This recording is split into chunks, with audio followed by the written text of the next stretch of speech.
What's up, everybody? Mid-Atlantic weather here, and today we'll be talking about the severe weather in the Midwest and also a look at our National Weather Service 7-day graphical tropical outlook to see if there's any potential tropical cyclones. If you guys like this video, hit the like button. If you guys enjoy my channel, please subscribe. Other than that, let's get into it.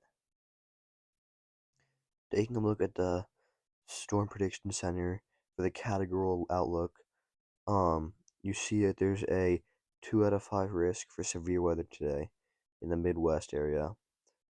Taking a look at the tornado threat, you see it gives it a 2% chance of tornadoes in the Midwest. And taking a look at the wind, this is the percentage that it has a 55-mile-an-hour wind gust or higher. So it gives you a 15% chance in a very wide variety of states. And taking a look at the hail threat, it's also giving it a 15% chance of hail in the Midwest. Now let's look at the HRRR model. Taking a look at the HRRR model, you see the line of storms in Wisconsin and Illinois moving towards Indiana and Ohio and Michigan. So you see, this is right now, this morning at 10 a.m. Eastern Time, and they move through the Great Lakes and into Michigan. These could bring severe weather, obviously, thunderstorms, some hail, possibly like 2% chance of tornadoes, like we saw in the other outlook. And then I would not be surprised if you got some strong wind gusts in this. I would also not be surprised if you got hail in this. So if you live in these areas, just keep watching, keep looking at the radar, because they could pose a threat to you. You get a second round of storms moving in tomorrow morning into Illinois and Wisconsin. Now let's look at the Atlantic 7-day tropical outlook. So you see there's no new tropical cyclones are expected during the next 7 days. So what this is saying is that the National Weather Service or National Hurricane Center does not expect there to be any cyclones. Well, that does not mean that there will not be, it just they don't expect them. But we could see this tomorrow pop up and there could be a 10% or a 20% chance to form. So we have to keep watching this. Now let's look at the satellite imagery.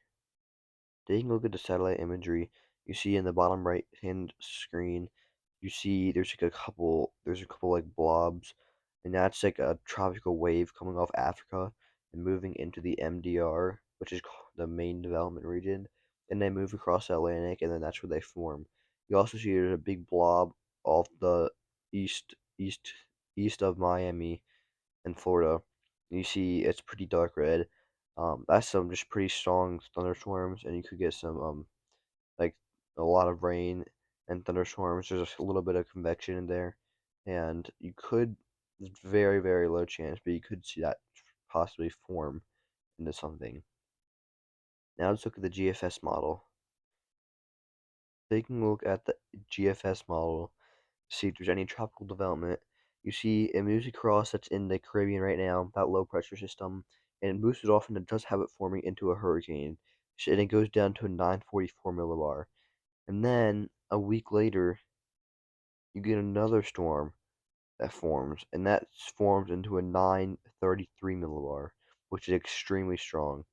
Um, Taking a look at the MDR, the main development region, you see there's a wave that this is 300 hours out.